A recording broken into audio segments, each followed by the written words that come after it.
Welcome to the meeting number 13 of the House of Commons Standing Committee on Government Operations and Estimates. The committee meeting today will be from 3:34 your time till 5:34 your time. We will hear witnesses as part of the committee's study of the NUCTEC security equipment contract and then discuss committee business in camera at the end of the meeting. To ensure an orderly meeting, I would like to outline a few rules as to follow. Interpretation in this video conference will work very much like in the regular committee meeting, and you have the choice at the bottom of your screen to either use the floor, the English, or the French for those that are on virtual. We'd ask that you choose the language that you are going to speak in when you do so. Before speaking, please wait until I recognize you by name. When you are ready to speak, you can click on the microphone icon to activate your mic. When you're not speaking, we ask that your mic be muted. To raise a point of order during the meeting, committee members should ensure their microphone is unmuted and say point of order to get the chair's attention. In order to ensure social distancing in the committee room, if you need to speak privately with the clerk or analyst during the meeting, please email them through the committee email address. And for those people who are participating in the committee room, please note that masks are required unless seated and when physical distancing is not possible. I understand we have some opening statements from our witnesses today, and I appreciate that they will provide 5 minutes. And so I will start with that right now. I will call on invite the Council of Canadian Innovators to make their opening statement.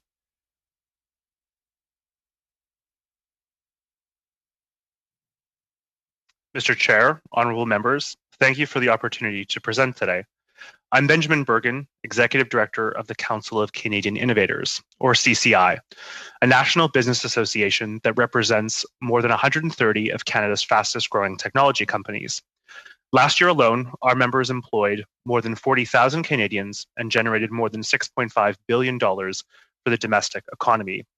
I'm joined today by Neil Desai, a senior executive with one of CCI's member companies, Magnet Forensics. Neil is an expert in cybersecurity and public procurement policy and will have much to contribute to today's discussion. For my part, I'll focus my comments on the role that procurement can play in supporting the growth of Canada's homegrown companies. As your 2018 report on modernizing procurement stated, the Government of Canada is the biggest customer of goods and services in the country, and the procurement system has the opportunity to be a much larger driver of economic prosperity.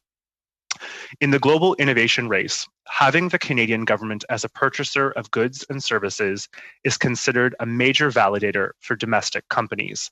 It helps them to accelerate future sales with other governments all around the world, which in turn enhances Canada's innovation export potential. We are all abundantly aware of the issues the federal government has faced with procurement in recent years, especially when it comes to buying technology systems, the Phoenix Pay system, the Government of Canada website renewal project, and now the X-ray machines for Canadian embassies, each becoming matters of national interest and for all the wrong reasons. And the end result is billions of dollars paid to foreign technology firms who have failed to deliver on what they promised. Canada's current approach to procurement lacks a strategic economic development lens, which has a direct impact on the economic opportunities for domestic innovators who wish to help their governments defend physical and digital borders. This all has a negative impact on both our prosperity and, more importantly, national sovereignty. I'd now like to turn over to Neil Desai for his opening comments.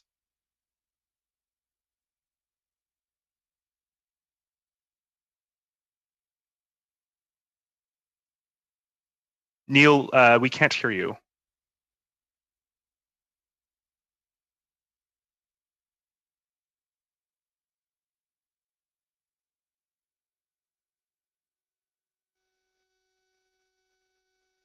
Hello. Perfect. Apologies, Chair. Thanks very much, Ben. Thanks, members of the committee. Magnet's a Waterloo-based cybersecurity company that provides digital investigation software solutions being used by over 4,000 police, national security, and other public and private entities with investigative authorities in 94 countries. We're proudly Canadian and thankful to call a dozen federal organizations our customers, but I should point out that Canada accounts for about 5% of our business. The challenge we see with federal procurement in the security sector is a lack of a strategic lens. First and foremost, the government continues to buy modern tech, largely software, the same way it purchases office supplies, through lengthy RFI and RFP processes that are focused on what is believed to be lowest price of a static product versus the best value delivered through a solution that will evolve to deliver benefit over a long time horizon. Modern software is highly iterative technology. It can solve key problems, but it can also create grave ones if it's not developed and purchased with foresight and a focus on value. Leading global governments in procuring security solutions acknowledge this and allow their frontline experts to work with their innovators much earlier in the development cycle. They also keep a close eye on the potential for such solutions to be exported. This isn't to say these governments don't buy foreign technology, but they assess the risk and consider the prosperity opportunity. They use national security and small business exemptions in their trade agreements. They also use non-tariff barriers such as security clearances and government expectations to ensure the solutions they procure are trustworthy and deliver economic spillovers. They also shorten procurements to align with imperative development cycles, allowing pivots and off-ramps to avoid massive failures. The concern I'm expressing here today is less from a business operator perspective and more from a proud Canadian vantage point. Cybersecurity is the nexus of prosperity preservation and creation with geopolitical conflict and criminal activity. If we as a country don't update our playbook soon, we risk being left behind. I'd be happy to animate the themes I've covered off with some tangible approaches to a Canadian-made technology procurement strategy. Thank you very much. Thank you. And now we'll ask Mr. Burek for K-Prime Technologies. 5 minutes, please. Thank you, committee members. My name is Shima Buric, and I'm the Vice President of K-Prime Technologies. K-Prime Technologies is a Canadian-based company based in Calgary, Alberta. We employ approximately 40 people across the country. Our CEO, Cam Lin, and CFO, Amanda Lin, started the company 22 years ago. The company was founded as a sales and service provider for the analytical testing and security market. We are a for-profit organization that is not subsidized by government. To be competitive, we need a fair playing field. I want to start by saying that we share the views made by prior witnesses such as Mr. Burton, Mr. Mulrooney, Ms. Carvin, and Mr. Lepret. We were one of the companies that submitted a response to the tender. A lot of the issues that OGGO are discussing now are issues that we brought up when we challenged the awarding of the standing offer. We followed the only avenue we had to challenge the awarding by submitting a complaint to the Canadian International Trade Tribunal. One of the concerns that we brought to the CITT was the question of how NUCTEC could meet the Canadian regulations when submitting bids. We provide examples of many global news articles and decisions against NUCTEC for some questionable practices. We expressed our concern of competing against a state-owned company. Vody Detection, who I'm glad to see is on this witness panel, another Canadian company that bid on the tender, also expressed concerns about NUCTEC. In a newspaper article, Vody also expressed concerns, knowing the equipment and the hardware, how it could be cheaper, significantly cheaper, up to 25%.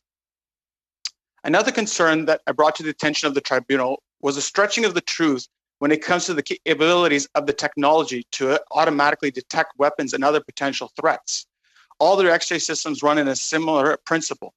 The systems that were quoted were all single view type, meaning a picture from one angle. The probability of accurately identifying a specific threat, like the difference between a gun, knife, or bomb with a single view system, is low, but the specification was not removed or revised. A single view system is not meant to replace the use of visual inspection of a package. It is meant to be a complementary technique. The X-ray systems differentiate threats based on atomic mass, and therefore a color is applied to the screen to identify a material, whether metal, liquid, or organic material, etc.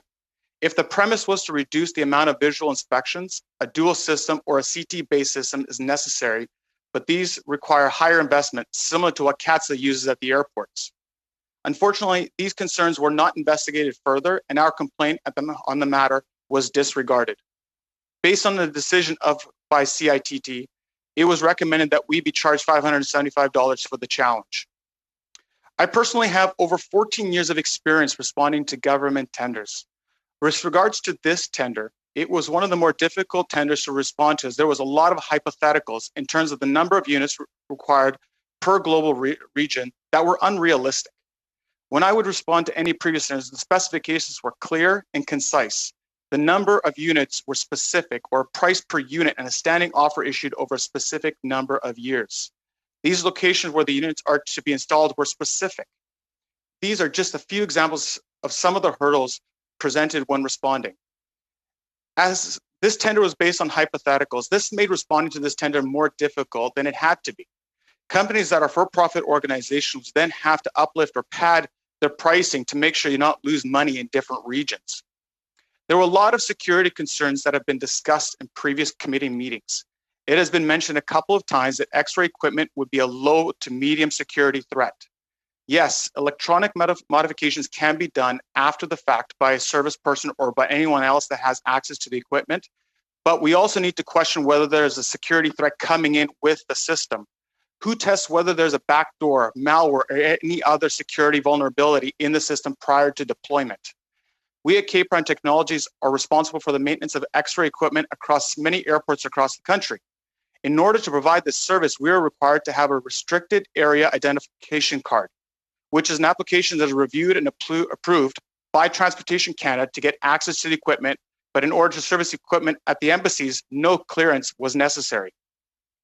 As a Canadian citizen representing a Canadian company that employs Canadians across the country, we are looking for our governments to provide better procurement standards and that matters of security are reviewed at a higher level with interdepartmental collaboration.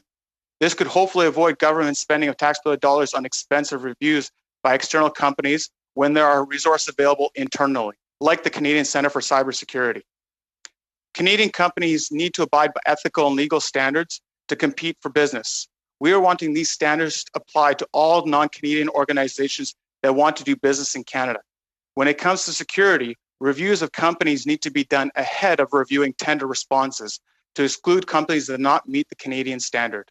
I thank you for your time and welcome any questions.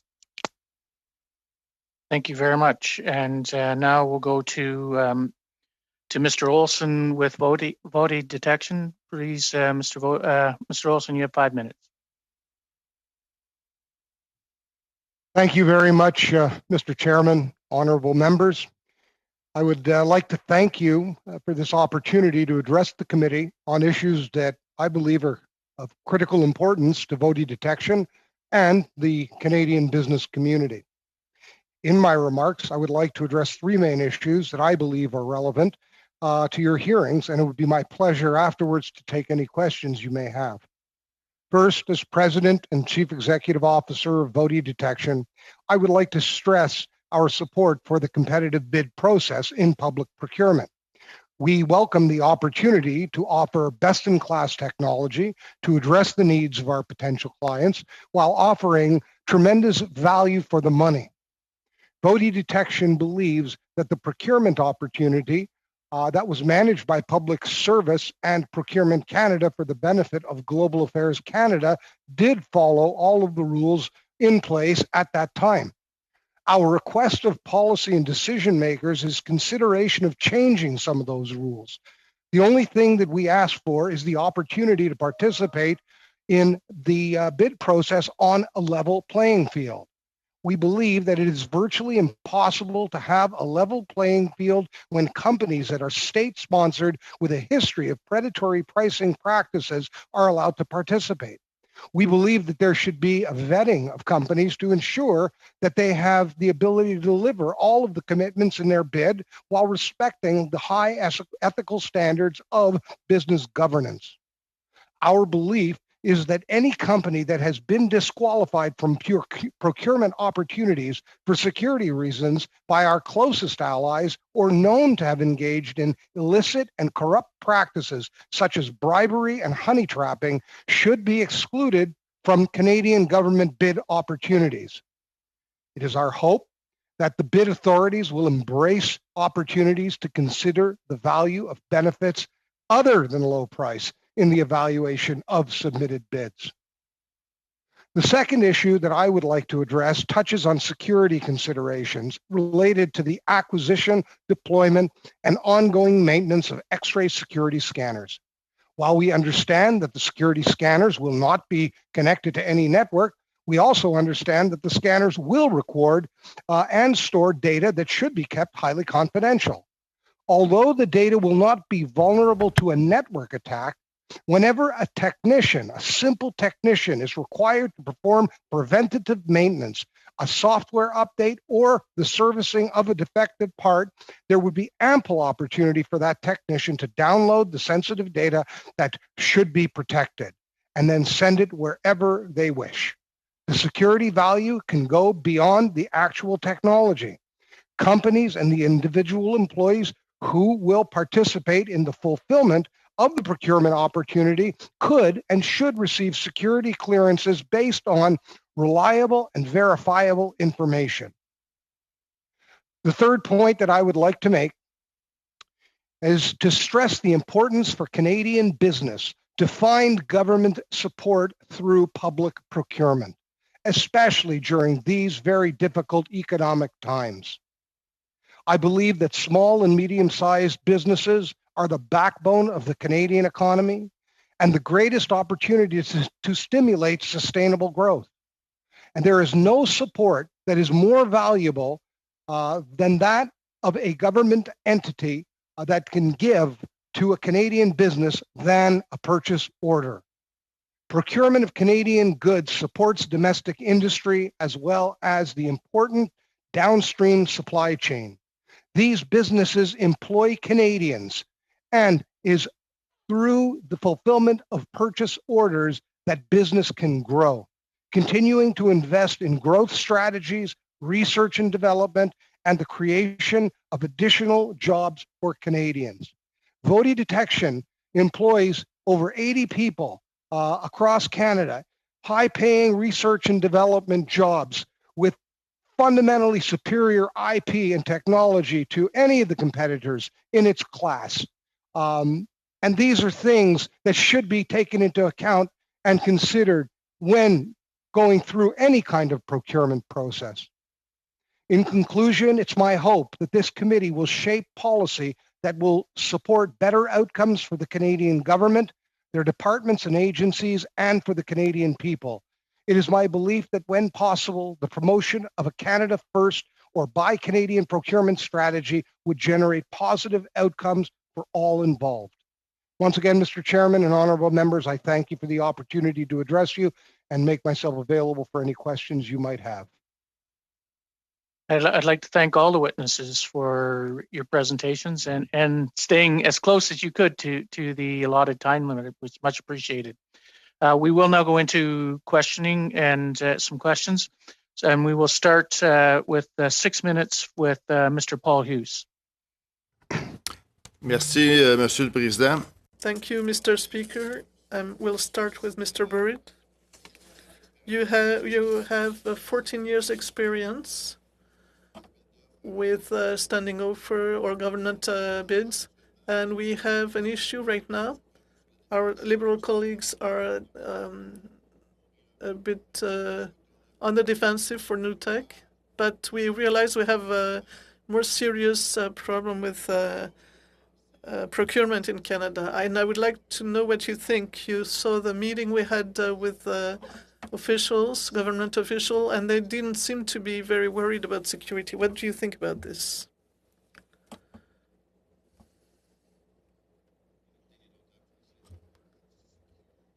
The embassies have to be taken into the same account as any other high-risk area, like, for instance, an airport that we work at.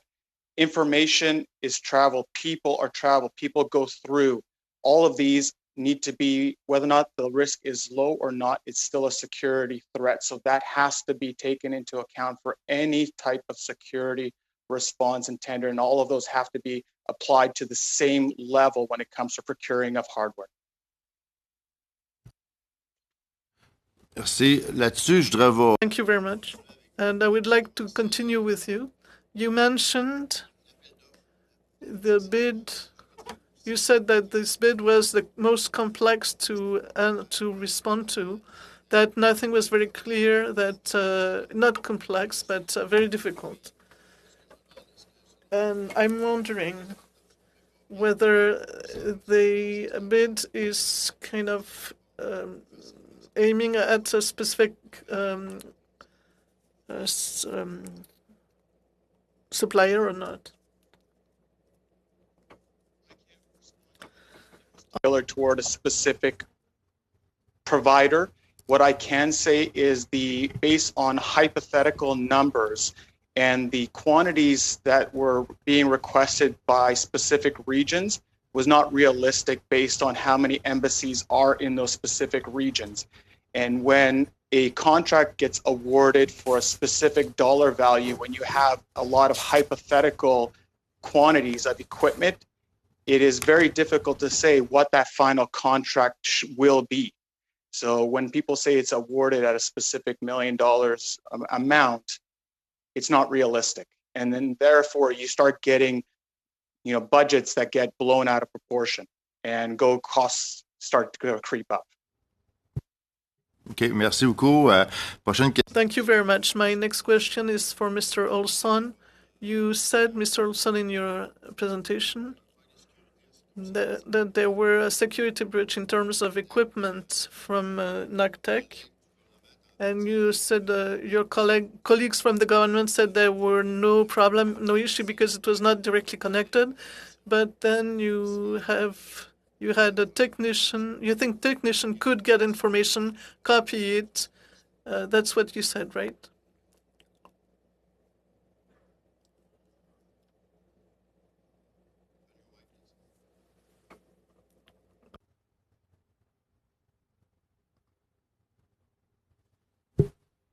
Rory, we can't hear you because of your microphone.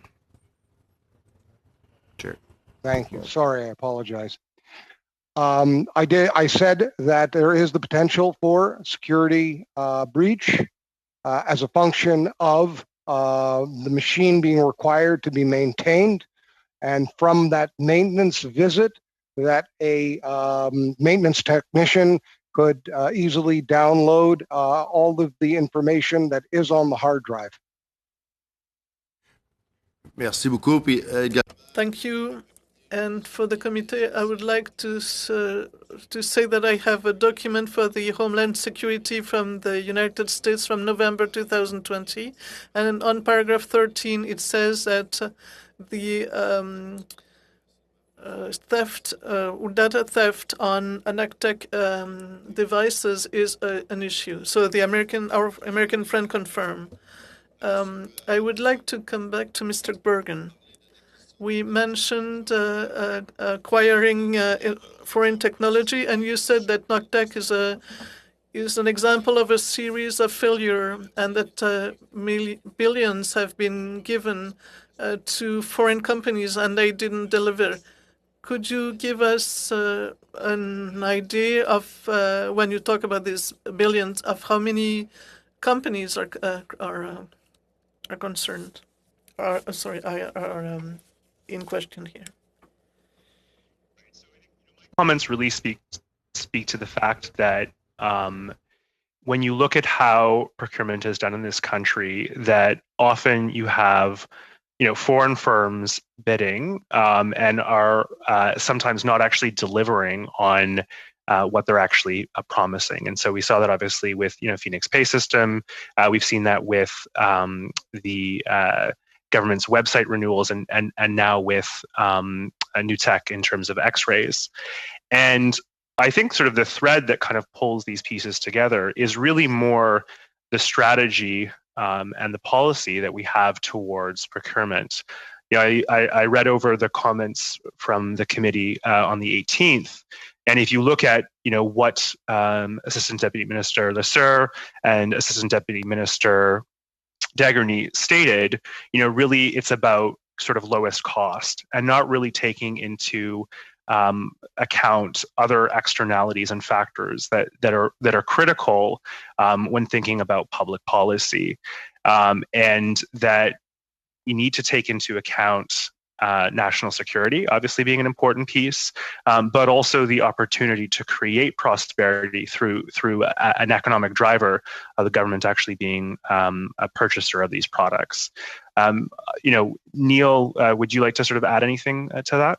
If Neil, if you have anything further that you might be able to add, if you could put that in writing, that would be greatly appreciated. Thank you. Just due to time constraints, we need to continue with. Mr. Kazmierczuk, you have 6 minutes. Very much, Mr. Chair. This government takes cybersecurity very, very seriously. And in the budget in 2018, committed $500 million over 5 years for a national cybersecurity strategy. And a big pillar of that cybersecurity strategy is to help build up domestic research and innovation capacity. So making investments to help Canadian tech companies, innovation companies grow and scale. And you look at, for example, last year, $10 million that was given to the Rogers Cybersecurity Catalyst program in Brampton. This was a partnership with Ryerson University. You look at $41 million in investment through FedDev, again, in quantum projects, cybersecurity projects related to quantum in Waterloo. This was through Quantum Valley. $49 million of FedDev funding that was leveraged to create a cybersecurity center in Vancouver. My point being, this government is making significant investments in companies and tech companies and innovation locally. I just wanted to ask Mr. Bergen whether this is the correct path that we're on in terms of making these significant investments in domestic Canadian cybersecurity tech companies to help us address some of the threats we're facing here. Look, I think, we're kind of confusing two pieces here, right? I think obviously funding research and development and cybersecurity is definitely a positive step, and the government should continue to do that. But there's somewhat of an absurdity when we don't have that same government then actually go and buy that domestic technology to actually defend its borders. And that really is the articulation of the challenge that we're seeing with new technology right now, right? We have potentially Canadian companies that may have received things like SHRED or IRAP or other funding, but then are not the actual company that's being purchased. So although it is all well and good for us to spend money on research and development, if we're not actually commercializing and building that capacity through companies in this country, it's a bit of a wash. And I appreciate that. And I understand also the role of procurement in helping these companies, once they're scaling and growing, to be able to scale further. As you're probably aware, the Government of Canada has a program called the Industrial Technological Benefits Policy Program, where in large, for example, defense procurement contracts, the government can stipulate that as part of the conditions of the contract, the company that's awarded the contract has to provide economic activity in Canada up to the value of the contract itself. And one of the 14 key industrial capabilities that we're targeting is cybersecurity and cyber resilience, for example. So is this government's industrial technological benefits policy program one of those pillars of procurement that you would support and that you think it plays an important role in helping Canadian companies here locally? Neil, would you like to answer that question? I'll jump in here and just say that these are all really great initiatives, and cyber is a real problem. But I think we also need to have a scale understanding of the challenge and then work from there. So just, I'm going to one industry report. McAfee, global player in cyber, has done independent research in this. They see cybercrime as growing from $600 billion global problem 2 years ago to $1 trillion problem this year, and they expect it to accelerate because of COVID and the number of vulnerable populations online. Just a couple pieces on differentiating between economic development, things like the programs you mentioned in the previous question, and as well ITBs, and procurement. I don't think we should consider procurement as a handout. I don't think anyone I heard on the opening statements was looking for favoritism. What they're looking for is a leveled playing field. And I'll just say, from a pure economic development perspective, a purchase order of $1 million is much greater in terms of its knock-on effects to the economy than $1 million of economic development programming. It validates the technology, its usability in the field. And frankly, we have to be cognizant that Canada is a very well-respected country globally, but we make up about 2% of GDP and roughly the same amount of cybersecurity consumption. So the opportunity of domestic procurement, and the Government of Canada is one of the largest purchasers of cybersecurity tools in this country, along with the banking sector and other sectors. The opportunity there is not only to solve the narrow problem within government, it's to give an incredible launchpad to cybersecurity companies. And frankly, we shouldn't look at size of company as the only measure of capability. We should get deep into the capabilities they have. Large system integrators, big companies, and I won't name them here, often have the balance sheet and lobbyists to withstand long RFI and RFP processes that are multiple years when they in fact don't have the technological capabilities. I think we need to get a lot more clear on what we're trying to achieve in procurement and creating smaller bite-sized procurement processes that we can get through and validate technology and start responding to problems the way technology is built and not the way procurement's built.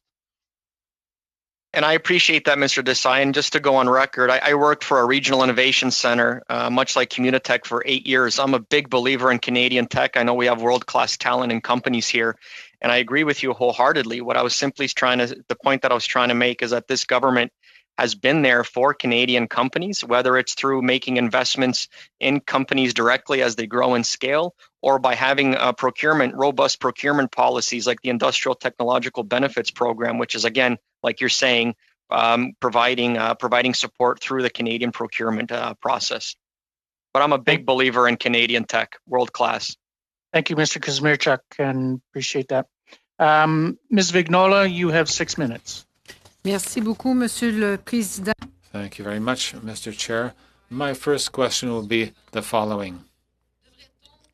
Ought we, in calculating for the bids, should we include a calculation corresponding to the amount of subsidy received by the company in order to assess its subsidy? Because we know that new tech is highly subsidized and that it enables them to reduce and to lower the prices in bids.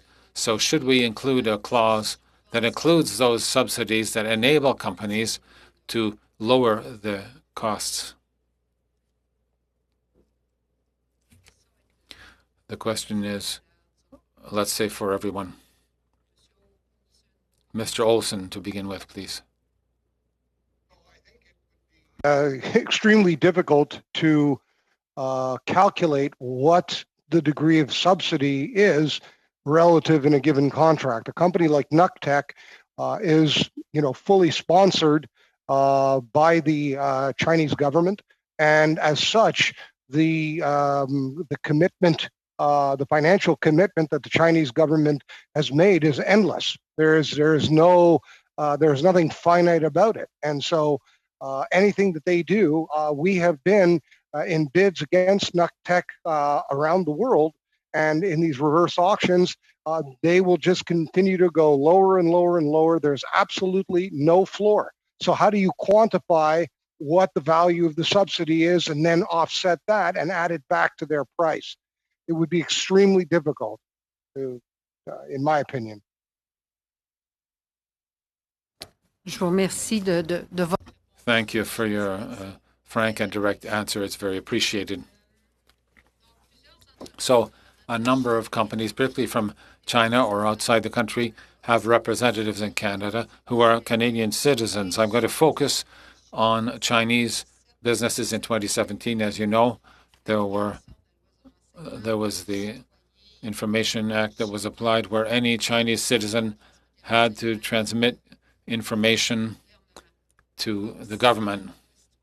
So if a Canadian citizen is hired, for example, by NUCTEC, then is that citizen also subject to the Chinese 2017 Act, in your opinion?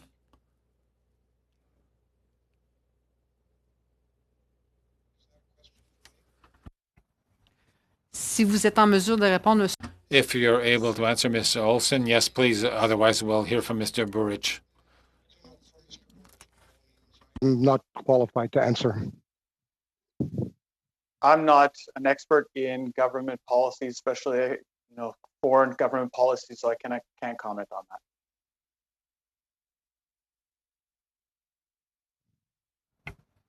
Monsieur Bergen, êtes-vous en mesure de répondre? Mr. Bergen, are you able to answer? Also, no. Able to comment on it, but it is an interesting question for sure. Merci beaucoup. Thank you very much. Not to the specific, but to the general question being asked. And I'll just say that as a Canadian company trying to sell in 94 different countries, as you move up market in security, there are significant questions coming from foreign governments, such as how many nationals do you employ? Do you have a separate board of directors for that country, which the majority of members of that board of director are nationals of that country? Then as you again move further up the security spectrum in terms of risk, then it becomes, well, is the development for this product done in country? Can it be validated in country? Would there be opposition to that if the deal size got to a certain level? So what I will say is there's usually among astute countries in the cybersecurity and broader security space, a risk opportunity matrix in the policy where they have expectations of the vendors that increase as the risk increases. Mr. Olson?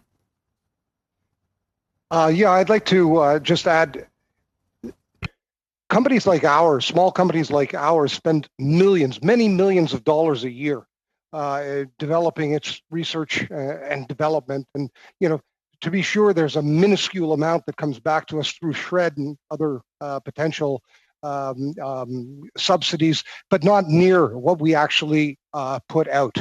And to look at the fact that a company, a Chinese company or any other company can just hire a couple of people here and all of a sudden that makes them on par with a Canadian company deploying and spending millions, employing, hundreds of Canadians, creating and participating in the economic ecosystem and supply chain. I don't see how that equation could ever work out. Merci. Monsieur Desai. Thank you. Mr. Desai, in your opinion, should the government automatically include security clauses when purchasing equipment that includes electronic components? I'm talking about high security clauses. The type of technology being procured and where the security risk assessment is done. And I think other witnesses have talked about really leading agencies within the government context that have those technical skills to review the nature of a procurement and what the security risk is, and then what mitigation should be put in within the procurement program. To me, I just feel as though we're focused in very narrow lanes when it comes to procurement, buying at the lowest cost, and then security is a separate consideration after the fact. And economic development is another consideration for another group of people at ICET. I think we need to be able to walk and chew gum in our public policy. We need to start looking at these as competing priorities, but ones we actually want to reconcile. We don't, we're never going to get it perfect, but what we need to do is actually consider these through the procurements and also start looking at them as highly iterative. The actual technologies are built in an iterative way, but the procurements are not. They are long, Thank you, Mr. out. Desai. I apologize for interrupting you. And before we go to Mr. Green, Mr. Burrich, when you speak, if you could hold your microphone up just a little bit higher, that would be great. That would help the interpreters. Thank you. Mr. Green, 6 minutes. Thank you. I do want to note for Mr. Olson, your mic is hot. So you may want to go ahead and throw that on mute, just in the event that we don't pick up any unintended consequences from your side there. Thank you. The first question I have is for K Prime. I understand that you provide through your partners technologies through X-rays and security solutions, and one of your deals, I believe, is with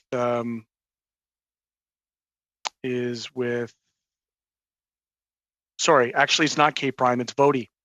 Vodi, I believe, has a contract with CBSA, and I'm just wondering if they can care to expand on the services that they provide CBSA. Well, we've supplied CBSA with, in response to a tender, X-ray machines, smaller tunnel size 60-40 machines, and 1 meter by 1 meter tunnel size machines. and we have provided them with quite advanced technology per their request. We worked very much hand in hand with them. We continue to, and I believe that you know, the fruits of that labor will have bestowed great benefits for CBSA in terms of their detection capability. That's a good opportunity for a good sales pitch there. Obviously, you were successful in that bid. In your opinion, based on the discussions that we're having here, had NUCTEC also bid on the similar technology, do you believe that based on CBSA's procurement, you would have been underbid and potentially have lost that contract as well? Yes. And can you comment just on the differences between the two? Was it about the RFP or the RFQ that you know, pre-qualified you in a different way? Is there any distinctions between the two bidding processes that we might be able to highlight for this committee? I don't even know if NUCTEC bid on that. That's fair. The question that I had for K Prime when I was kind of floating around there in the beginning was about the millimeter wave technology, which I saw on their website that they offer through their partners. Is that specifically for X-rays, or is that also into like transistors and to other big stuff? Millimeter wave technology is a complementary technique. It's meant for body screening. So it allows for screening of anything through clothing material. It doesn't penetrate your skin. So it's not meant for packages in which this technology that we were bidding on right now, that is a human screening technology. It's also, though, as I'm understanding, and this is tangential. So this is only for my own personal information because I'm interested in the conversations about Huawei. But what application does it have to 5G? Currently, it's not connected to 5G in any way in terms of how the technology is being used. Okay, maybe I misread some of my research notes, but I'll have to get a better sense on that because I imagine at some point in time we'll be talking about 5G once again. But given that you were unsuccessful in your bid, this is K Prime as well, and you filed your complaint with the CITT. Into which specific aspects of federal government procurement processes for security screening equipment did you want the tribunal to conduct an inquiry? We put our concerns on 3 different areas. One in which we spoke about the technology itself and how the technology that they were trying to apply outreached its capabilities in terms of the likelihood of differentiating different types of threats, whether or not a gun or a knife. Another one that we had was the concern of NUCTEC and it being a state-owned company and being subsidized, and just all the questionable practices that we provided a lot of newspaper articles from around the world in terms of some of the allegations and some basically information that they found to be true in terms of bribery. We brought that to the attention, but it was deemed that it was not sufficient information to go further. The last one we brought up was about wanting to know logistics of how to move equipment around the world, where we've stated that we use companies like FedEx or UPS, known suppliers of transporting goods, where they started knocking down points on how this was supposed to be done. And in our responses, we work with our partners, but that wasn't sufficient. So we challenged that response as well. And so am I to take and infer from that you were not satisfied with the review completed by the tribunal, or do you agree with its statements for reasons for its determination? We are not in agreements, but we are accepting the outcourse currently. That is extremely diplomatic of you. I do certainly appreciate that. Is there anything else that you want to add right now with K Prime? Not at this time. Thank you very much. Just out of curiosity, what's the relationship with L3 Harris, I think? So we have a relationship with L3 Harris, but it's no longer with L3 Harris. It's with Leidos, where we are the service arm of them for the airports, and we provide the servicing of the X-ray equipment at the airports for multiple across the country. Thank you very much. Thank you, Mr. Green. Appreciate that. We've now finished our first round, and we will go into our second round. And so we'll start with Mr. McCauley for 5 minutes. Thanks, Mr. Chair. Witnesses, thank you very much. Mr. Olson and Mr. Burek, I'm sure you watched previous OGGO regarding NUCTEC. We know NUCTEC is not going to get the contract now. I'm sure we'll go through the paperwork and their standing offer will be revoked. Have you been approached yet for a rebid on this equipment or on this contract? No, we have not. Bodie Detection has not been approached for any rebid or given any information about a rebid. Very strange. Question for Mr. Olson, Mr. Burek. We've heard a lot about the problems of dealing with state-owned enterprises, the subsidies, the unfair subsidies they've received. Have you run up against this issue in other bids and other private sector bids, or bidding for other government, other provincial, Crown Corp, or federal government? Mr. Burek, you can go first. Depending on the region, if it's in the US, we've seen it on some private, and obviously a price is usually the winning factor on a lot of these because everybody wants the lowest bid. In the other bid opportunities where we have seen NUCTEC in other countries outside of North America, while they were given an initial status as being a bona fide bidder, they were subsequently removed as such. I want to get back to the security issue of this. When we had Global Affairs and PSBC, they both basically, they all just shrugged their shoulders and said, well, it wasn't a security issue. We didn't know it, we didn't see it as such, but very clearly it was. And, we went on, we paid Deloitte $250,000 of taxpayers' money for basically a 4-page double space report saying, don't buy security equipment or reconsider buying security equipment from the Chinese government. How should we be proceeding with our technology and our security procurement? Should it all run through a tick off of the CSE or CSIS or other security departments within the government? Because obviously just leaving it up to the departments is not going to work. Well, I Start think with you, Mr. Olson, sure. Yep, sure. Listen, I'm not sure about what the correct process is. I am not a security expert, and I'm not certainly an expert in the internal workings of government and best practices. But, there's certain things that are so obvious that they don't really need. It didn't need $250,000 to say the obvious. It certainly didn't need $250,000 to tell you something, frankly speaking, that should have been quite obvious to everybody, and was. Right. And it was, and the attempt to make it obvious to everybody was certainly something that was attempted. Great, Mr. Bergen, Mr. Desai, and I'm sorry if I'm pronouncing your name wrong. One of my Liberal colleagues, Mr. Kmerchuk, was talking about the ITBs and how great they are, et cetera, et cetera. And we laughed. We heard about a year ago for the Irving, their ITB obligations, they invested in a French fry factory in Alberta.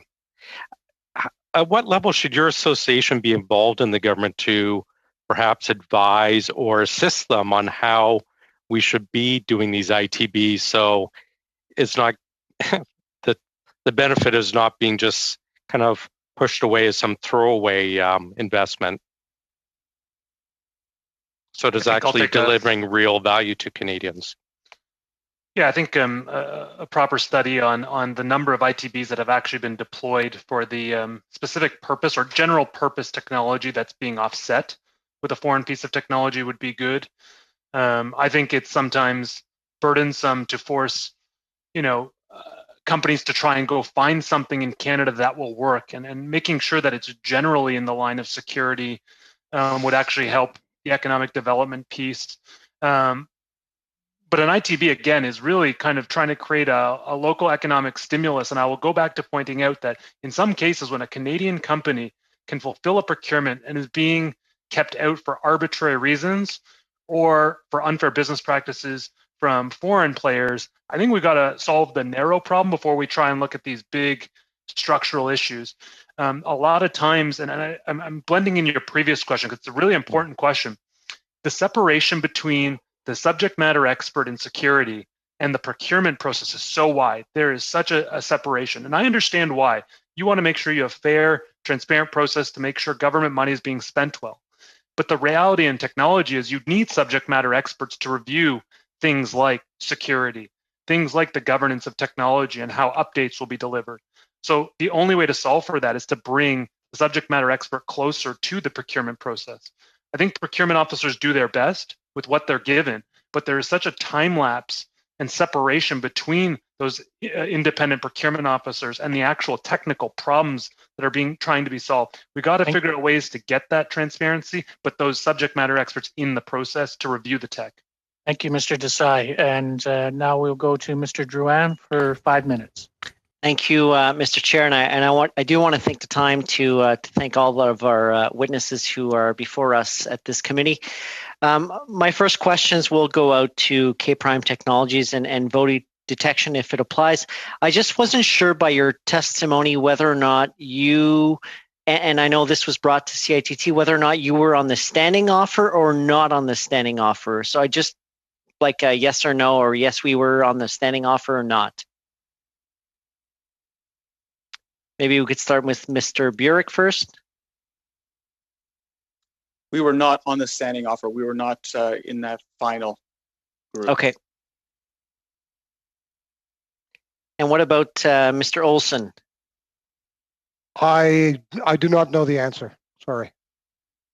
Okay, so it would probably be normal if government hadn't reached out to those who were not on the standing offer, because there's normally 3 or 4 vendors that would be on a standing offer.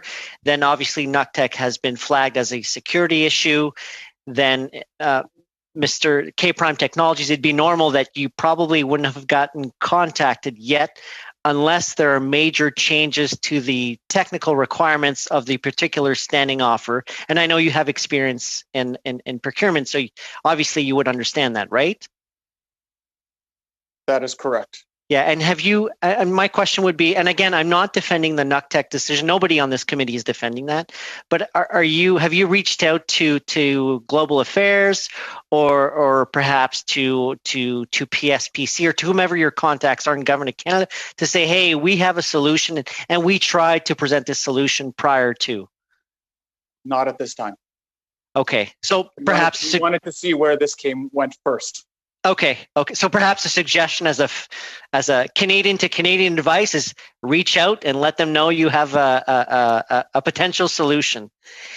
And I'm not going to talk to the CITT ruling because it's out of our hands. That's an independent body and they do their own decisions. But on the particular, the Council of Canadian Innovators, and you've often talked about leveraging procurement and what that means in this country, and we've often find ourselves stuck between, and this dates back to 15, 20 years and probably prior before I was born, but our international obligations with trade and then our will to support our local businesses. And time again, and I sure have had my fair share of work with IT companies who've said my first sale was with the US government as opposed to a Canadian government, and I find it insulting.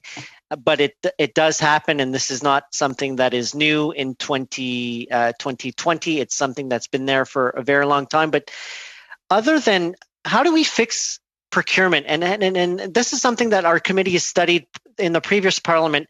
We've noticed the barriers to entry. Long procurements can entice on, it creates a natural barrier to those companies. But your advice on how do we leverage that particular procurement to give that edge to Canadian companies?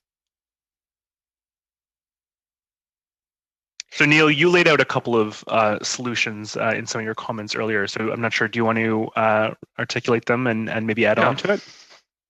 So in the security space specifically, which I'll talk about because that's what I know best, I think we have to emulate and also create our own things that meet our own values and systems. I'll say security clearance is one big piece. I'll say that in other leading security technology countries, there is a proactive focus on understanding the marketplace and ecosystem of technology companies, and not only just understanding their technology, but also understanding their technology roadmap, how it could be applied to public sector challenges, how that could be influenced. And these are done very structurally, not just one-off people going out and talking to companies. It's a very structured. So in the United States, there's a number of different programs, things like DARPA, the space program. Incutel is one that's offered by the intelligence community, the 21 intelligence agencies. And they're less interested in procurement of a widget and more interested on a company's broad capability, its technical wherewithal, and frankly, the security, reliability of the board of directors, the executives, the key engineers, the key business people in the company. I think these are really simple steps that we can be taking to avoid some of the challenge we're talking about here. And I'll just be clear about one thing. I'm not suggesting that the government of Canada doesn't need to buy foreign technology. But if you put a strategic lens on top of capabilities required, where there is Canadian capability versus where there isn't, where you take a longer term value lens, a lot of these companies will win the procurement and then pad it with afterwork, and that's their goal. If we actually look and project a bit forward, not at a static moment in time, we'll get better value over the long run. I'll stop it there, Chair. Thank you, Mr. Drouin. That's where it ends. Thank you. Appreciate that. Now we'll go to Ms. Vignola for 2.5 minutes. Merci beaucoup. Je vais commencer. Thank you very much. Well, let me check the names. Mr. Bergen, I'll start with you. So, innovate in Canada is expensive, and it requires a lot of creativity, but also a lot of financing. I understand it might be very frustrating to see that all these investments are not really taken up by others. So my question is the following. In order to help for our investors, but so that these investments could stay in Canada, is there a technique or a method that the government should use in procurement? I think I may have missed just a little bit of what you were saying. My apologies. Would you mind just reiterating sort of the question again? No. So quickly, as there are important investment when we're talking about innovation, investment of time, human resources, money, etc. So these investments should stay in Canada, or it would be important that they should. And how can the government revise its procurement system in order to favor or to help Canadian investment to stay on Canadian soil? In criteria or stuff. Neil might be able to illuminate some of the policy ideas behind helping to keep procurement opportunities for Canadian firms, a little bit similar to he mentioned in his previous comments. Yeah, thanks, Ben. I just kind of nuance that. I don't believe it has to favor. I think we have to be very analytical in the outcomes we want. We want to see a successful business sector for the productivity of our country. And some of the facts that we have to get on the record here is that Canada spends some of the highest amounts on investments in R&D from the public sector, but has some of the lowest productivity outcomes in the OECD. That's our starting point. So I think continuing to do that and expecting better results is by definition insanity.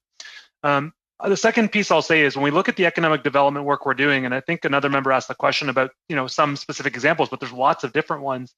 We also be cognizant that the best form of financing for any company, regardless of what they make, is a purchase order. Take it to any bank and they'll give you much better financing terms than a government grant, a government tax credit, a zero interest loan. So I think we have to acknowledge that in our analytical constructs here. So what I would say is if we assess the success of the programs that are out there in the economic development for technology intensive businesses, let's consider how we get people in government who are, frankly, as a sector, one of the largest buyers of technology in this country. How do we get them actually trying Canadian tools and technologies? And let's also be realistic. We are giving through grants and subsidies companies money, startups, scaling companies, large technology companies through SHRED credits. Should we not try and take something back? Mr. Desai, I apologize. It always seems to be you that I'm always cutting off. I apologize for that. 2.5 minutes goes by very quickly. Mr. Green, you have 2.5 minutes, and I just know that your mic is up. You might want to bring that down. It's Mr. Green. You are on it, Mr. Chair. You are on it. Thank you so very much for keeping me and my telecommunications secure. I would love, and I'm learning a lot, so I really do appreciate the feedback here. I'll be an expert, maybe a PhD by the time we get 5 meetings on this stuff done on national security and procurement. But I do want Mr. Desai to be able to finish his statement, because he talked about the disconnect between our investments and the OECD relative to output. I think that's an important point, and I would love for you to have the opportunity to expand on that a little bit. Thanks very much, Mr. Green. Just the last thing I was saying is, in these economic development programs that give grants or low interest loans, I think the government should start taking that technology that's being built by Canadians and trying to find if there is users in the government context. A lot of our even strategic procurement programs are very ideological. They're either pure demand, the government has a problem it wants to solve, that's Innovative Solutions Canada, or is pure supply, build in Canada, which is technology companies in Canada have a technology they want someone in the government to test.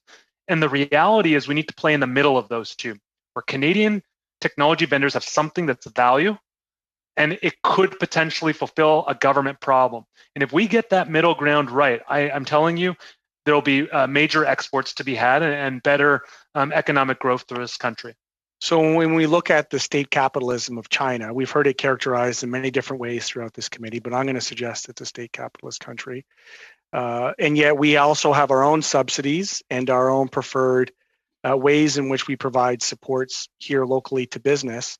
If people had it kind of all ways, that we were able to both maintain local production and local consumption within our supply chain for this regard, and still export internationally, like where do we find that balance to reconcile?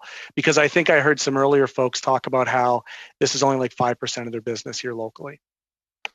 Yeah, that was our business. And I'll tell you, we're not looking for any sort of handout here. But I can tell you that the challenges the government of Canada faces in our software realm, and I'll give you one example, investigating the extremely fast-growing issue of child sexual exploitation online, massive growing global issue. The same problem is happening in the UK, the US, and around the world. And they all use their small and medium enterprise exemptions and trade agreements. They all use their national security exemptions to work with their local innovators on solutions that solve problems like that, or pure cyber crime investigations. And that's what we're up against in a globally competitive world. I think, again, I'm not suggesting every piece of technology is going to have a Canadian vendor to solve the problem. But when there is a Canadian vendor, it has technical chops and has an export potential, and they get the door slammed shut on them. I just want to point out, in technology, it's a winner takes all game a lot of times in procurement. So when you're locked out now for years. And that launch pad is lost. So I think we have to be very careful when there are Canadian players in space, and there's also security considerations. Very, Mr. Desai. Very thoughtful responses. Thank you. Thank you, Mr. Green. We'll now go to Mr. Lloyd for 5 minutes. Thank you, Mr. Chair. And this question is going to be focused on Mr. Desai. You know, my comment is the very fact that a company like Nuke Tech could get this far in the process, without anyone flagging it for security reasons, is just absolutely shocking. And I think it just demonstrates how our government, and maybe it's been going on for a long time, but how we're taking it so for granted, our national security. And, I'm reading recently that Pfizer, the European Medicines Agency, was hacked recently. They got information about the Pfizer vaccine. FireEye, the top cybersecurity private firm in the United States, was hacked. Even the cybersecurity companies are getting hacked. And so, I'm being reassured by this government over and over again that they have a plan and that they're ready to protect our vaccine supply chains and protect our data with cybersecurity. But I'm just not convinced when I'm seeing all of these, countries around the world, countries similar to Canada getting hacked, and top firms like FireEye getting hacked. So I wanted to get your comment. Does our government have an adequate strategy to enhance and protect our cybersecurity? And if so, if not, why not? So on the specific new tech stuff, I'll defer to my colleagues. But on the cybersecurity piece, the one thing I'll say here is that, and I'll be very general here. In human history, as long as people had things of value, there was unscrupulous people looking to try to get them. Digital is no different. The major kind of nuance there is that people can act from afar and anonymize their behaviors. The one thing I struggle with in the rhetoric around cybersecurity, both at the public and private levels, is this commentary that I am wholly secure. And then when an instance like the ones you've outlined happens, we then go into PR reaction modes of, well, these are all the things I did. I think we need to be a bit more nuanced in our communications, level with people and say, this is a major risk to the security of Canadians, to the prosperity of Canadians, and frankly, to our sovereignty when we talk about things like elections, and level with people. Because there is no wholly secure system in the analog world, and I can tell you, I guarantee you, there is not in the digital context. So I would, I've often called for a bit of a more of a public-private approach to Canadian cybersecurity. And I'll also say things we're learning through the pandemic, that things are quote unquote essential, don't always sit in the purview of the government of Canada, let alone the public sector. So I know that this committee is thinking about government operations and cybersecurity, or security generally, but we have to be cognizant that a lot of the essential systems in our society are outside of the realm of the federal government, and we need better public-private exchange on these subjects. Thank you. And, I echo that as well. A very good point is that there's never going to be a situation where the government's spent enough or the government's done enough to ensure that we will be wholly safe from cybersecurity threats. It's a war, and it's a forever war that we're going to have to keep fighting. We're going to have to keep adapting. We're going to have to keep investing in new technologies, because what we're seeing out of countries like China with quantum computing, I mean, the threats are evolving, and we need to evolve. And I think for too long, Canada, has taken it for granted that we're not going to be targeted by, these state actors or criminal organizations. But it's becoming an increasingly competitive and hostile world. And don't you think it's time for the government to put forward a real strategy to ensure that we can evolve and adapt, and a strategy that would have led to an application like NukeTech being dismissed out of hand, because it's common sense. We're all acknowledging on this committee that a company like that should have never been considered for this kind of contract. Yeah, so to me, when someone says strategy in a public sector context, what I actually believe it has to be horizontal in government, not vertical. And what I see being called strategy is, well, I've secured this specific thing, and this X-ray machine meets the needs of the security of this embassy. I think we have to be a little more holistic, and I don't mean that just in a Canadian context. We have to look at multilateralism and evolve it as well. We have the Five Eyes, which I would say is one of the most effective forms of multilateralism that Canada's a part of, discussing critical issues of cybercrime, infrastructure integrity, and the such. And we are putting it at risk currently. So I think better conversations with our allies, where we have capabilities, not just in Canada, but within our tight, close allies, where we actually have co-accreditation of technologies, of governance of those technologies. These are some actual solutions we begin looking at. Not everything is going to be able to be built under the watchful eye of the government of Canada. So we have to take a risk management approach here, not a risk avoidance approach, because we're just going to be let down at the end of the day if we have a risk avoidance approach. Thank you. Thank you, Mr. Desai, and thank you, Mr. Lloyd. And now we'll go to Mr. Johari for 5 minutes. Thank you, Mr. Chair. And thank you to all the witnesses, quite informative. I'll start with Mr. Bergen. Mr. Bergen, the closing part of your opening remarks, you talked about wearing a strategic versus economic lens, or at least a balance of a strategic and economic lens. indicated or you predicated that the current process for procurement is more like lowest price of a static product. And you said the technology is evolving and is evolving quickly, and our procurement process is not the current procurement process is not aligned with it. And Mr. Desai has talked about various activities or various indicators of the fact that we're not having a strategic lens. And the last comment on horizontal way of thinking rather than vertical is an example of that. My question to both Mr. Bergen and Mr. Desai is, what specific changes do we need to make to the procurement process to make it more agile as well as more horizontal?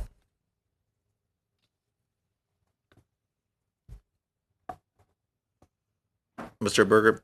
Bergen, probably you want to start? Yeah, no, I actually think I'll pass it over to Neil, given that he's already articulated some of these pieces and is so eloquent on this stuff. Thanks. I appreciate the question. I'll get into the nitty gritty. When we develop a piece of software, it is not static, as I mentioned.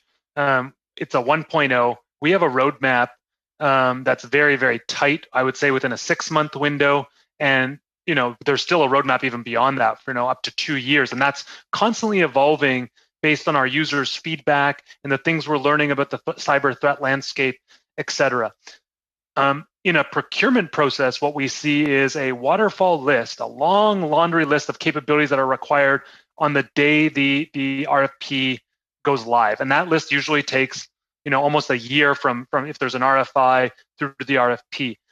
And really, most times we see these RFPs, they're dated by the time they get posted, or they actually are asking for things that don't exist in the market or aren't functionally capable. And oftentimes when we show them to users of users of such products in the government, they don't even know where it came from or why anyone would want those capabilities.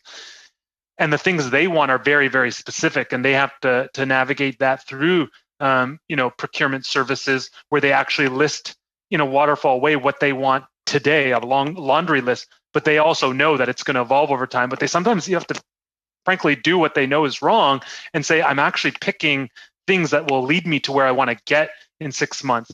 I think a couple of really tangible things we can be doing. One, shortening the times, the length from information gathering through to procurement, and then concurrently reducing the dollar amount so the risk isn't as high.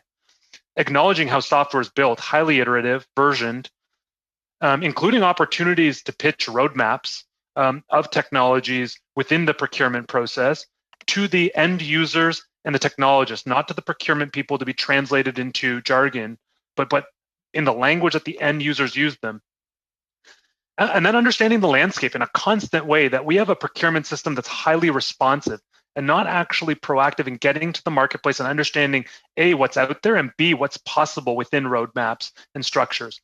And then in the last piece, I'll say in the security space, I think we need to do more assessment of companies, getting security clearances to companies that have and can have capabilities in the future so they can work with government more hand in glove. Thank you. That was the 1, 2, 3, 4 that I was looking for. Hopefully it'll make it into our report as a recommendation.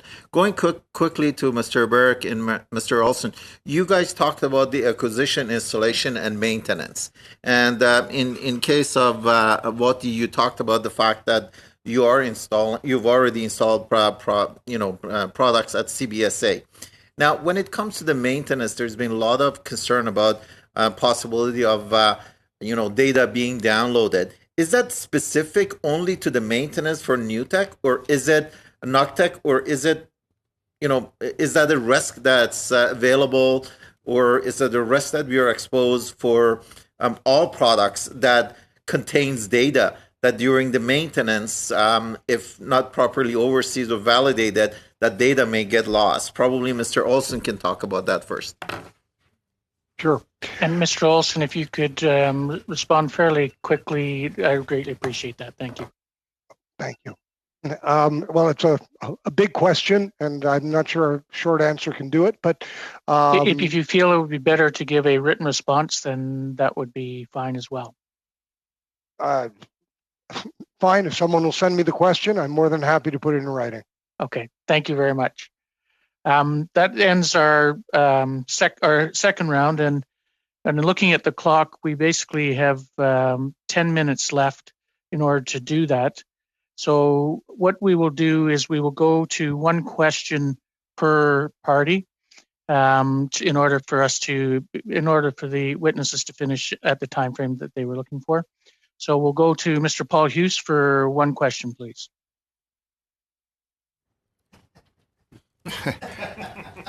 Merci. Thank you. Thank you, Mr. Chair. My question concerning what we've just experienced with NUCTEC, concerning an issue we had with the Kensino Biotech company, and concerning what's going on with Huawei, and if we recommend a national examination of security on all the contracts with Chinese companies. I would like to hear you on that, Mr. Olson.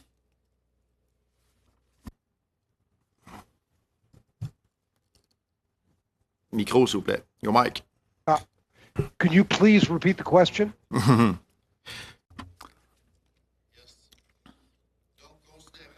Taking into account what we've seen with NUCTEC and the issues with Kensino Biotech, the Huawei company, and on the Conservative Party side, we're asking for whether an examination of national security should be done on all Chinese companies by the Canadian government. I'd like to hear if you agree with that.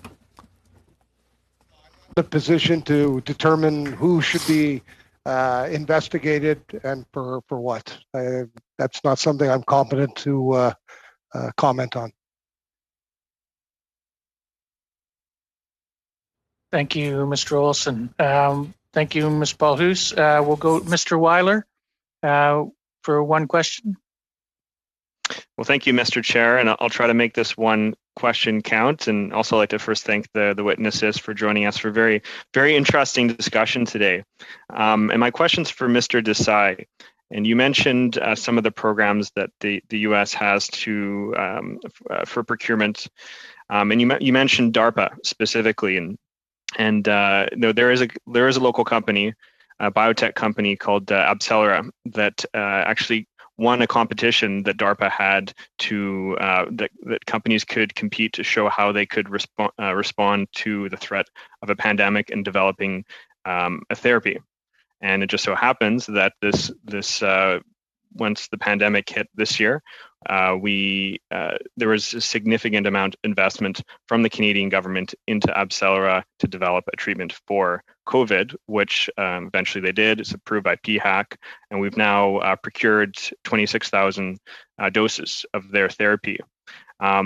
And I think this is an interesting example, and I was wondering if you could speak to what lessons you think that we can learn from the response to the pandemic with respect to the medical sector, and how this can translate to the support of the tech sector, particularly to navigate the valley of death.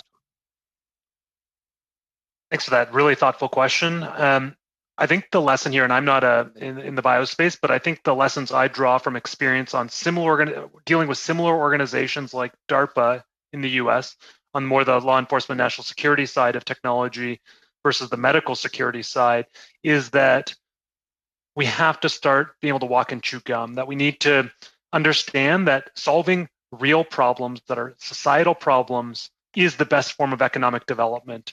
And if we don't marry those two, we will lose some of our best companies. I will say that we work with some of those types of agencies similar to DARPA and other jurisdictions. They become attempts to draw us away from Canada. So if we don't mirror this is not just saying we should be nice Canadians and support our companies. This is a matter of future prosperity and maintaining our standard of living in this country. This is how in highly secure industries, how development is being done, both in the public and private sector. Thank you, Mr. Weiler and Mr. Desai. Ms. Vignola for one question. Rapidement. Just briefly. A lot of questions were asked, sometimes with answers and sometimes without, because it depends on your area of specialization.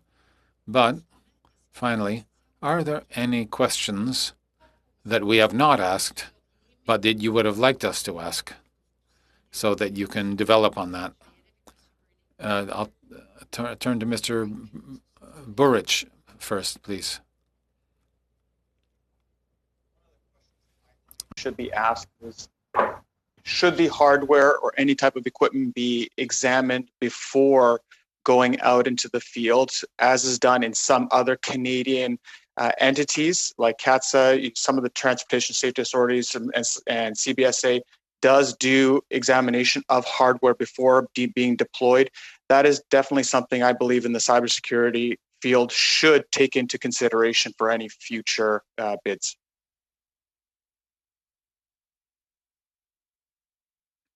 Thank you, Mr. Burge. Now we'll go to Mr. Green for one question.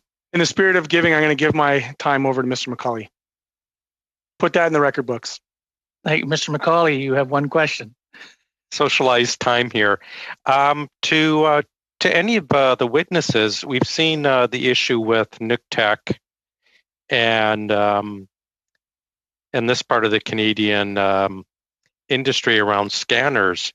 Are there other examples perhaps you could share with us? So we've got a state-sponsored industry unfairly subsidized, horning in on Canadian industry, besides the scanner ones that we've been talking about?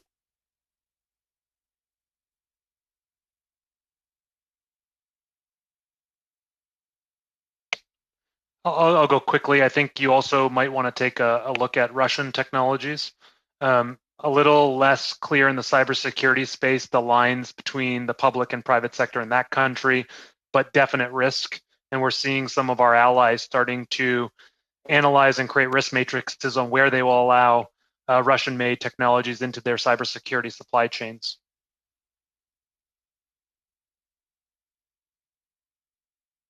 Thank you. Thank you very much. Mr. McKinnon, I may not have been clear. If you have one question.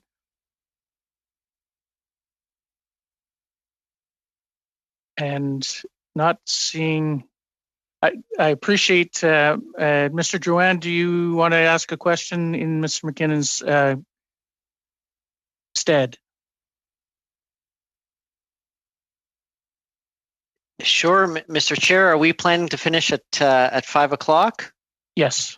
Perfect. Well, and I'm finding when all of a sudden I put in a one question rule, you guys are being so efficient. I'm finding that just tremendous. I've got to do that more often. Well, I would actually just jump back to my question of to the Canadian Council of Innovation, and my question would revolve around the U.S. example that you've portrayed, and I think Mr. Desai, you were talking about that, all the different programs are involved in the U.S. Do you know if that represents a similar market share for those smaller SMEs that get to participate in those potential procurements, similar to Canada, or is there a very big difference? That'd be my only question. I would say that those are just a small sampling of the programs, but I will say that the considerations, the non-tariff considerations that favor American SMEs are prevalent in the core of their procurement, besides those economic development programs that use procurement. This is core to their procurement system. We see it in everyday procurements. Please list your U.S. board of directors. Please list how many U.S. veterans you employ, and points are awarded for those types of things. So eyes wide open. This is happening in other places, and these are places that have the same trade agreements that we're party to. And this is something we had actually looked on to look at women entrepreneurship with linked to government procurement, and the U.S. had used some of those examples and set-asides. Thank you very much. Thank you, Mr. Drouin, and thank you all the witnesses. I'd like to thank all of you for your presentations and your answering of questions. It's greatly appreciated. And so with that said, we are going to suspend the meeting in a second here, just so that the committee is aware that now that the witnesses have completed, we're now going to go in camera.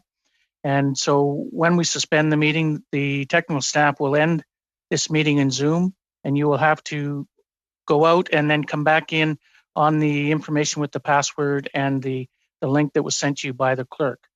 So with that said, thank you very much to the witnesses once more, and I will suspend the meeting till we're in camera. Thank you.